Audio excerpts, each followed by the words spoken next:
Over the past year, our two biggest changes have arguably been expanding into Europe and launching our PeakHouse group trip program. So it couldn't have been more exciting when we decided to combine the two and launch our PeakHouse Italy trip to the Italian Dolomites this March. This was the first time our team had ever skied in this region, and we brought 7 other willing skiers and riders along for the journey. So what happened? And what did we discover about such a special and exotic region of the world to ski?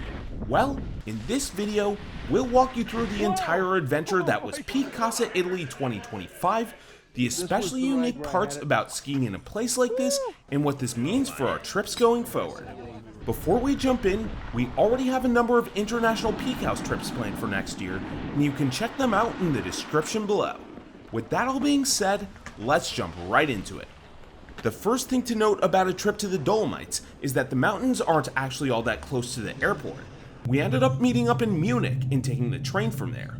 But there's no direct service from Munich, so the journey involved a few transfers, a handful of decidedly fascinating rail sites, and some delicious and unbelievably priced local deli sandwiches. Alright, so we are now on the train on the first step of the journey to Val Gardena. I'm sitting here with Brian and Oscar. Do you want to tell us how the espresso has been so far? The espresso is excellent. This is definitely the finest that you'll find anywhere in the European Union. So, wow, kudos to... On a train. Yes, kudos to Don's. But just sticking to trains as a mode of public transport wasn't enough. The last leg to our ski town involved a short journey on a bus. This is kind of like in South America where we got stuck. And after a brief but very uphill walk from the bus stop, we finally made it to our chalet. It would be another day before we really got to see just how stunning our surroundings were. But after being in transport for 5 hours, everyone was itching to get out, so we took a walk and explored the town. After an impressively gourmet and shockingly cheap grocery haul, it was time to head back to the casa to make some dinner. Hunter, can you tell us what we're doing here? We're gonna make some amatriciana alla Roma. We're gonna take the speck, we're gonna cut it down, fry it off, put it aside, and we're gonna get some of the onions fried off in the pork fat. Hit it with some... that already looks really good. Really good.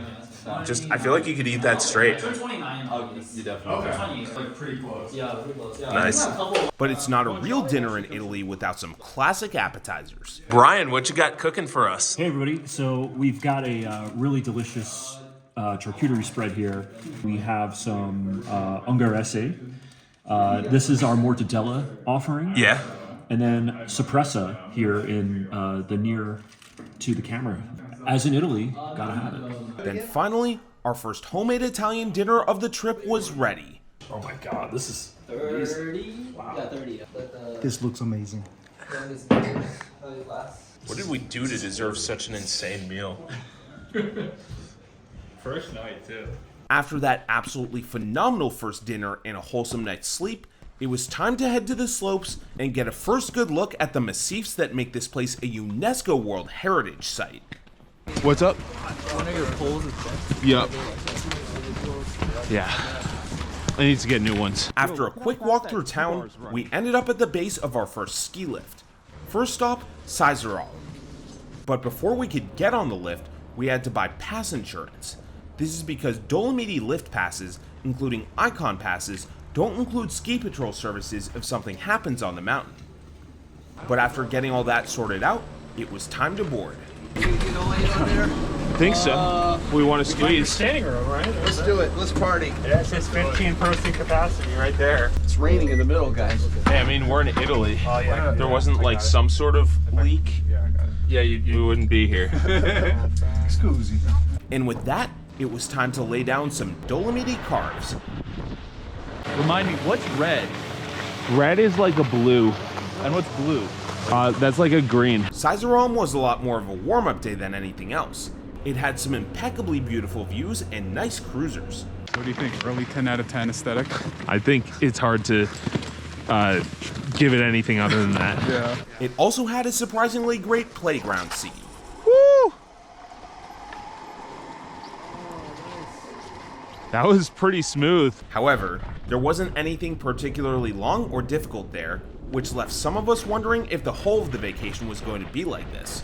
I'm surprised of how just like tame and mild it is over here. Still, we managed to have some fun with our first surface lift ride of the trip.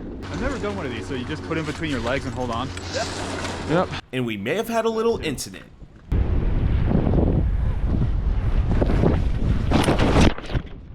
You guys good? You okay? I didn't know you were coming across. I need a new pole now.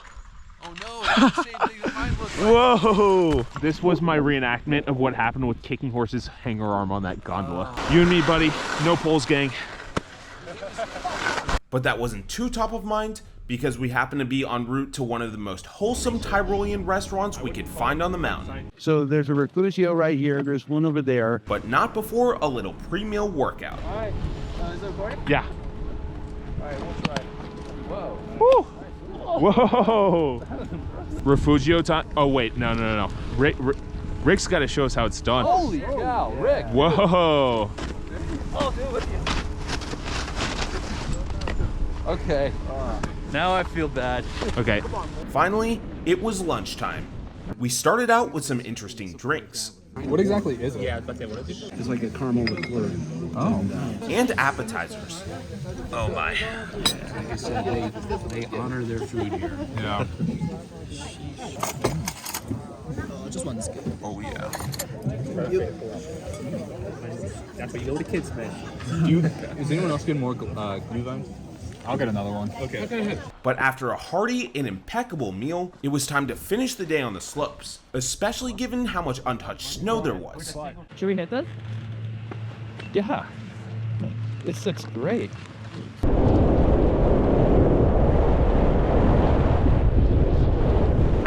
Should we stick with the off-piste? Follow those lines right there?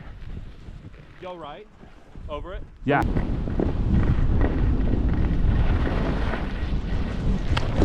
Oh my God. Whoa. I was like, are you gonna make it over? And I thought you did. And the landing was the tough part.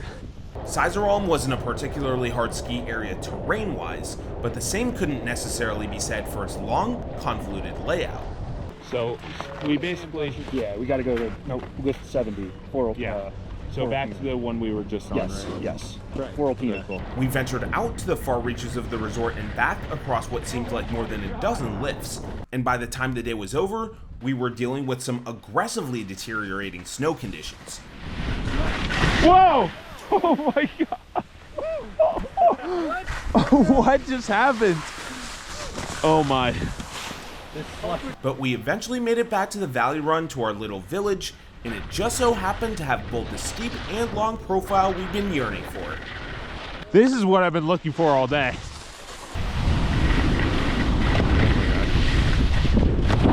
After a long and scenic run, we finally made it back to the bottom.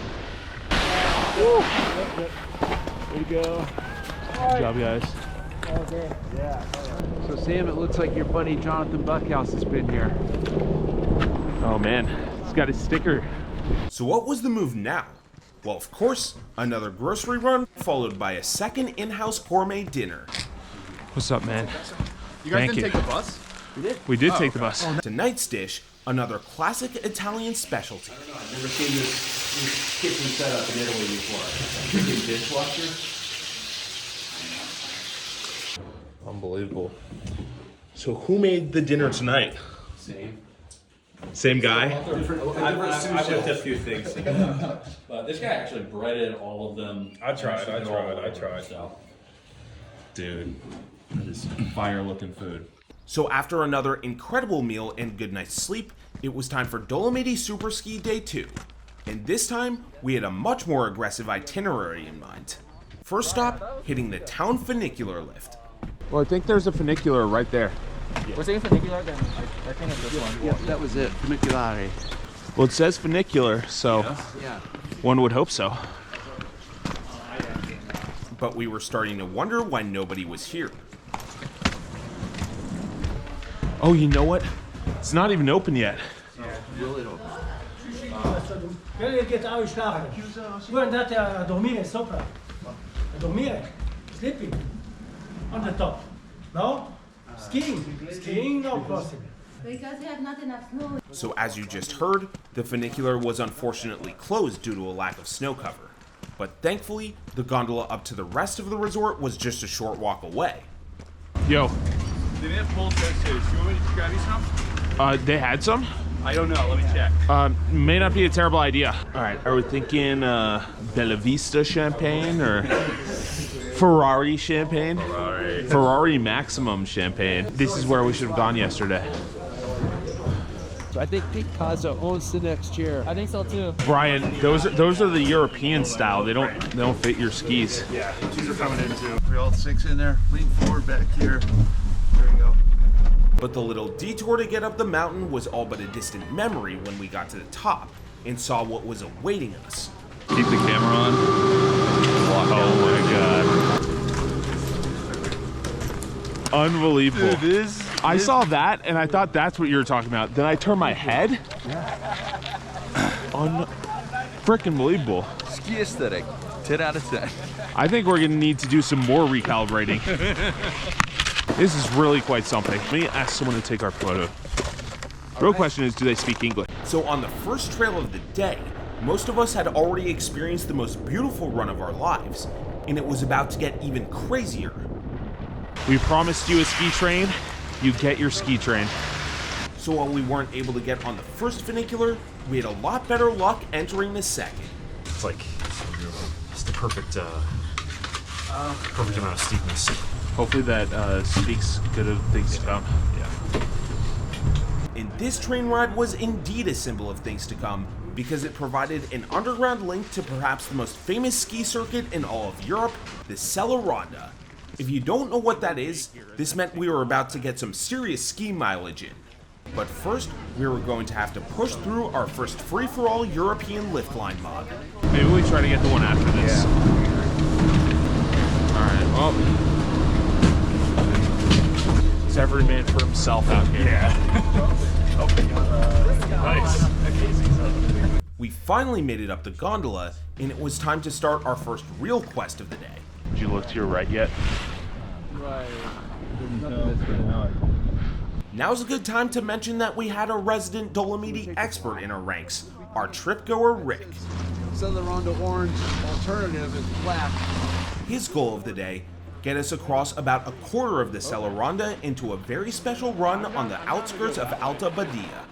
Even for the spatially aware in our group, we quickly realized this was going to be no easy task. I guess we should try to figure out how to get to this gondola.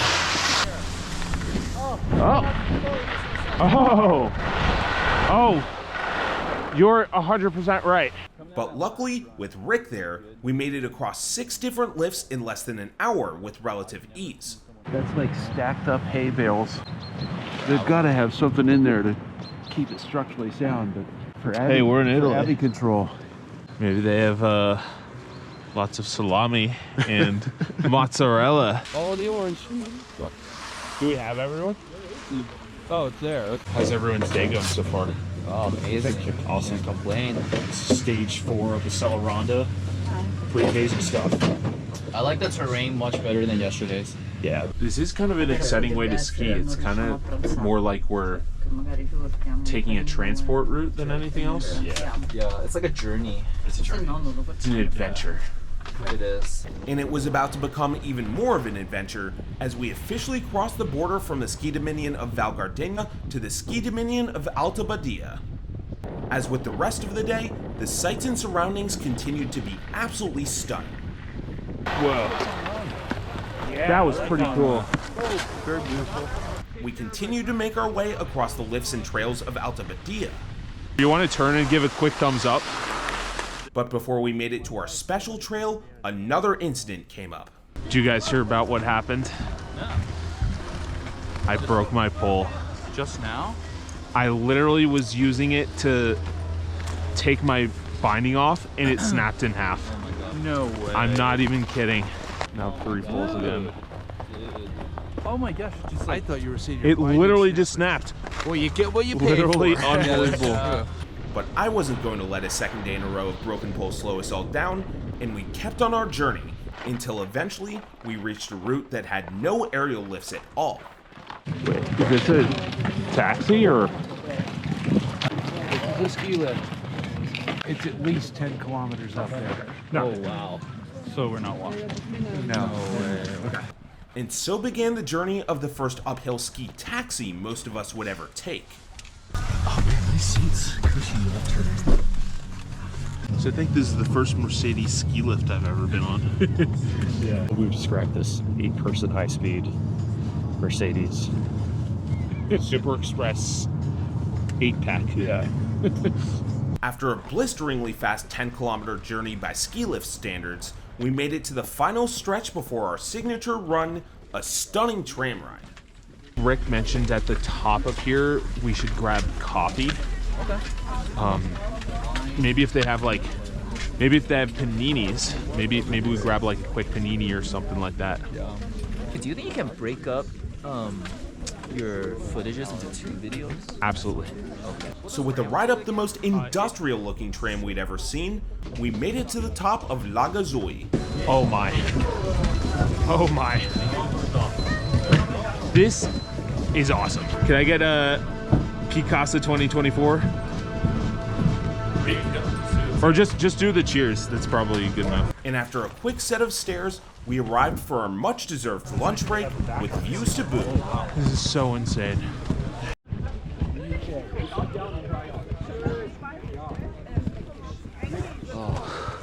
were doing like a little montage.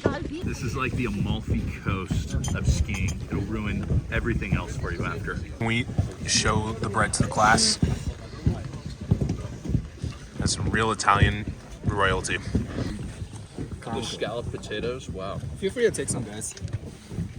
I have provided everyone with a sample plate of our finest meats, our finest cheeses, a singular pickle, and I guess this is pepper, but we have all of this incredibly fresh bread here. There's just so much amazing Italian food to go around. Okay, so that lunch was a sleeper hit, but we'd traveled over 40 kilometers from our chalet for a reason, and now it was time for the run we had all been waiting for. So this is the big run of the day. After you guys. Left.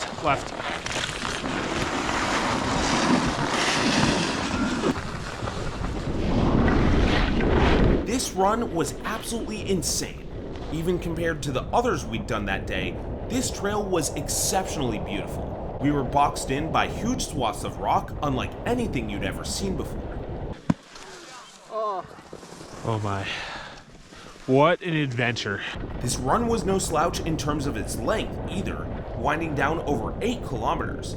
We passed towering peaks, a random chalet, and even some ice falls. Yeah, this is my first time seeing something like this on the run. Push-up time? We gotta do it downhill, make it harder. Oh my gosh.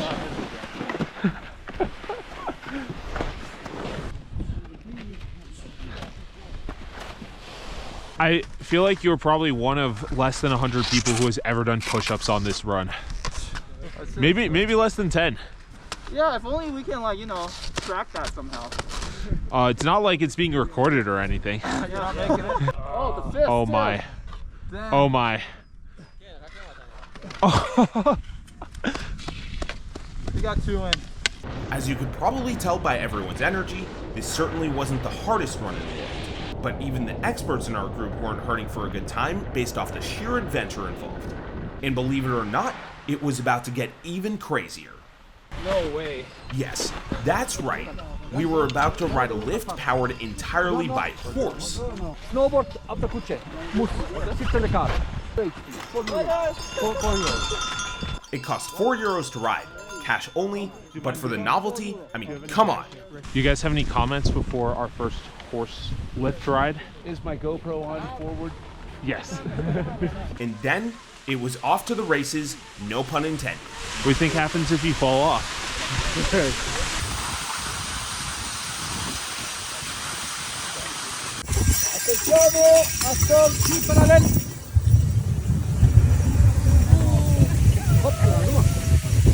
This is the highest capacity surface lift I've ever been on. Right. This needs to go in the exotic lift category. Yeah. Absolutely. Oh, and there's a dog too. Anyone want to get a selfie with the horse? Okay, So that was pretty freaking cool.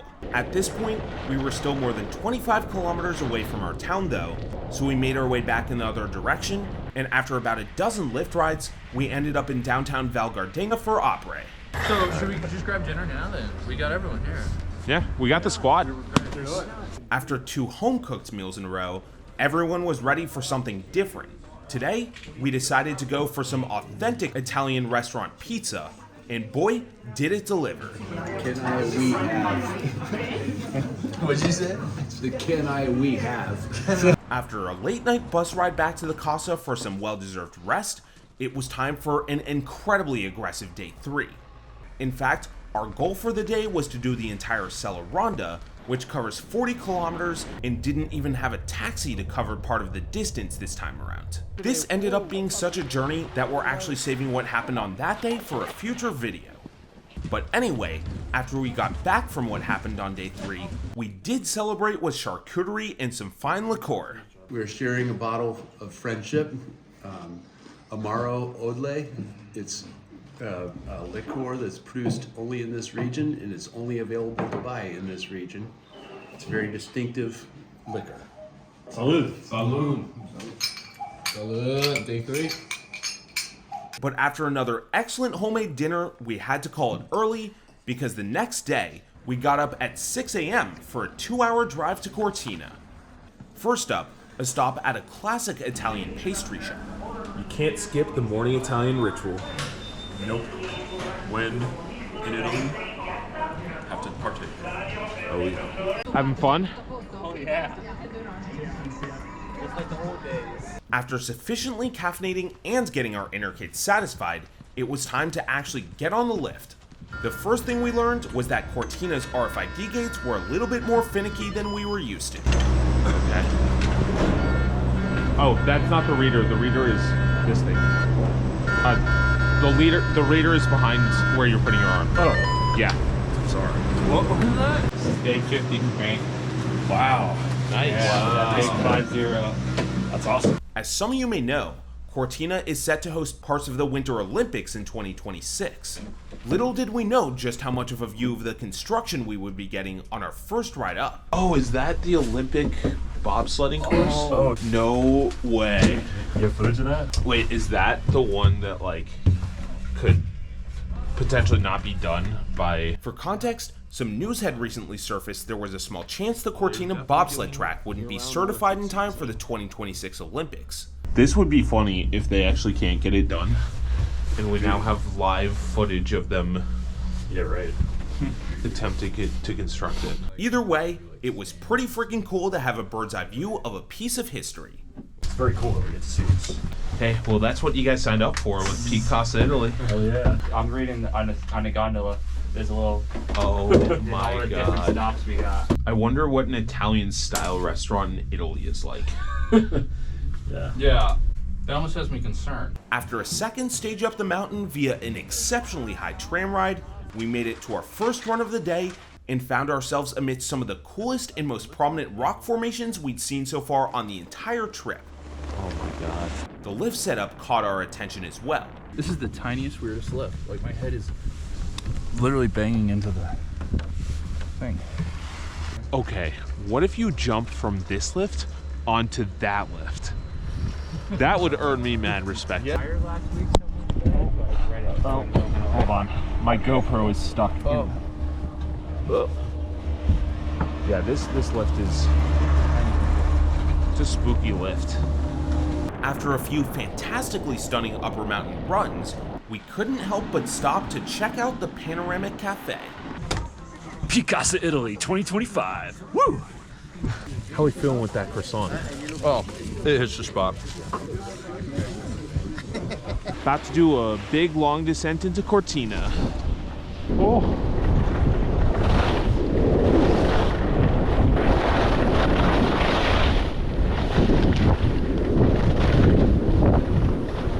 This mountain definitely feels very different than the other mountains we've done. Absolutely. Well, this one they actually put runs right up against the rock face. On average, this feels steeper. Like just if take the average run, Yeah. this one feels like it has more angle. angle to it. We also happened to stumble upon what was supposedly the Cortina downhill course. Honestly, I think this is the downhill course. They use the lights and the lights, the lines for the television cameras and stuff. I hope they upgrade this lift for that course. Right? No, the racers need to relax and rest their legs while they're sitting on a fixed grip. After trying our luck on the downhill course itself, you gotta spray me a little harder, man. We decided to venture to a completely different part of Cortina. Oh, here we are. And it was time for a lengthy gondola ride to the backside of the resort. So we're gonna get to know each other pretty well. How long is this lift? 15 minutes one way. Wow. Wow.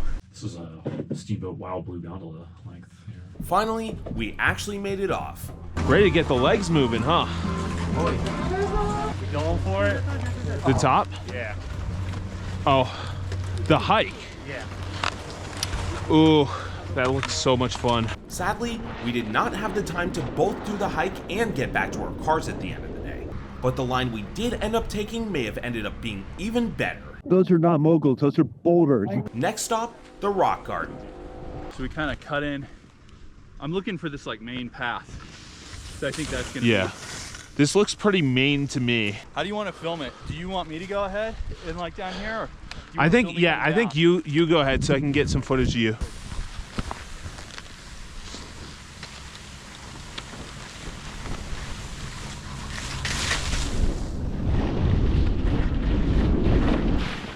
Whoa. At this point, the last time it had snowed was 4 days ago, but there was still plenty of untracked snow in this decidedly one-of-a-kind off-piste area. I think that was my favorite run, at least of today. But believe it or not, that wasn't even close to the end of our ski day. That's because we had a completely different section of the resort to explore, located on the other side of the town of Cortina. After a short bus ride, we made it to the Floria side. But when we got into the tram entry building, we didn't really know what to do at first. This looks like it. Oh yeah, Maybe. Okay. Yeah, no, it's definitely because there's Other side? 500. After a ride up a classically vintage but incredibly cool 2-stage tram ride, Wait, would this be considered a pulse tram? Because there are 2 on the line. I don't know if I'd lean against that door as we're going. Yeah. That'd be a weird way to end the trip. we found ourselves overlooking what had been a completely hidden playing field for big mountain terrain. While it was a little too spring-like to hop into the off-piste by this time of day, these runs were absolutely beautiful and had nobody on them. It feels more American style. You can, you know, there's a bit of moguls, there's a bit of interesting terrain. But even the main part of Floria didn't end up being the furthest reach of Cortina's extent. In this next area we got to had one of the coolest lifts any of us had ever seen. What? Yeah. It's like something out of Star Wars. Yeah. These are whack. This is honestly just one of the most surreal lifts I've ever been on. Yeah. Like, are we in Italy or are we in the middle of space somewhere? But also, the terrain exposure in this area was clearly the least favorable of the entire day. This is not what I think of when I think of the Italian Alps, really. Like, it looks so different than what we've seen. Like, there's no real big, tall pine trees and all this. We also got a peek at some of the summer hiking infrastructure. Oh my god. Look at the start of the staircase. You have to hop up. Oh no, you have to do a... Oh, it's... Wire over. Oh, unbelievable. Truly unbelievable. Okay, so after that completely insane lift ride, we were running low on time, so we booked it down the clearly artificial trail back to the other side, and took 3 separate lifts to get back to the top and the tram connection, but not before a quick push-up break. Oh, daily push-up.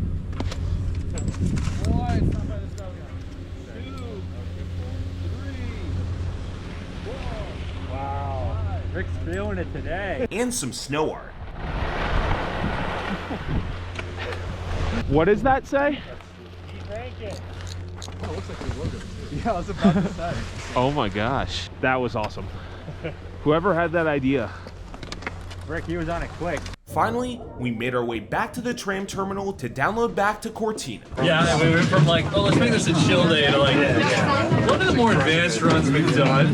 Yeah, I would say this was decidedly our most technical day. But once we made it back to the cars to drop off our stuff, we weren't just gonna head back to the chalet. No, we'd made it to one of the most famous ski towns in Europe, and we couldn't leave without heading downtown for dinner. Tonight's meal, classic Italian, with the view of the kitchen. Sam, get this. They like branded it. They branded it? Oh my freaking jeez. They actually did. Tyler, what is your opinion on the fact that they branded it? A big fan. Big fan? Do you have any rankings or objective? Yeah, 10 out of 10 branding. And 8 out of 10 taste. Oh, ouch. We're in Italy. For our last day in the Dolomites, we split up. Half of us headed to a ski area we later learned was called Kronplatz. Last day skiing. Last day skiing. I can't make the best. We don't even know the name of where we are. You know, once you hit 9 resorts in 4 days, you start to lose count. Our last ski day was full of aggressively long groomer terrain paired with some of the longest gondolas we'd ever ridden. The other half of PeakHouse headed to a local spa for some much needed cool down treatment. And since it was our last night in Italy, we had to end things with a final meal in the chalet. And after one final night in the Dolomites, it was time to depart. Alright, so Rick, you have now completed your PeakHouse Italy 2025 journey. Do you have any methods to the madness you would like to share with everyone watching this? The PeakHouse journey is young and growing, and it's getting better. So I recommend that as well. It's a great way to do something with somebody that shares your passion and also has a unique approach to the mountains and can help you get through the day without any disruption. You know, Sam is great to work with, and definitely recommend it. No, it's honestly, he's got a good personality and gets along with a lot of people of varied personalities. That works out well. Thank you so much, Rick. Yeah, absolutely. Enjoy Austria. Honestly. So Rick made his way to meet his wife in Austria, but the rest of us headed back to Munich for one final night together. Alright boys, tell me about your day in Munich. Great beer, wonderful conversation, and excellent food. Overall, I give this city a 9 out of 10. Ooh. Wow. 9 out of 10. Wow. Great. I did it. Okay. Alright. Highs and lows. Let's get some. Lows. Almost getting kicked off the train by the German police when I have my ticket verified. Well, you didn't verify it correctly, so whose fault is that? Wait, sorry, I don't speak German. Okay. Oscar, you have now been to 2 foreign cities with PeakHouse. Can you rate your experience so far of one versus the other? They're very different for sure.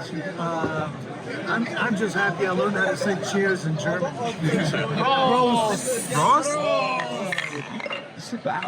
So with the final Bavarian meal and admittedly a little bit of partying afterwards, PeakHouse Italy reached its official end.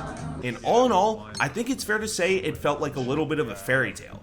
We got to experience some of the most incredible sights in the world, all while enjoying absolutely phenomenal food and staying in a chalet that was almost too good to be true. And the best part, the connections and bonding that made the PeakHouse experience so special domestically still translated to this trip halfway across the world. We had folks at different stages of life and different ability levels, but if there's one thing that brings strangers together, it's the love of travel, and this trip was beautiful proof of that. In that vein, we have plenty more international travel in the works. Next up, don't miss our PeakHouse New Zealand's trip, which is taking place this August. And if international hiking is more up your alley, you have to check out our PeakHouse Banff trip this July. Later on, we have PeakHouse Japan this February. All 3 of these trips are over 50% full, so don't miss your chance to sign up while you still can. For more information on over 100 ski resorts around the world, check out peakrankings.com. Special thanks to our Peak patrons, and see you for the next one.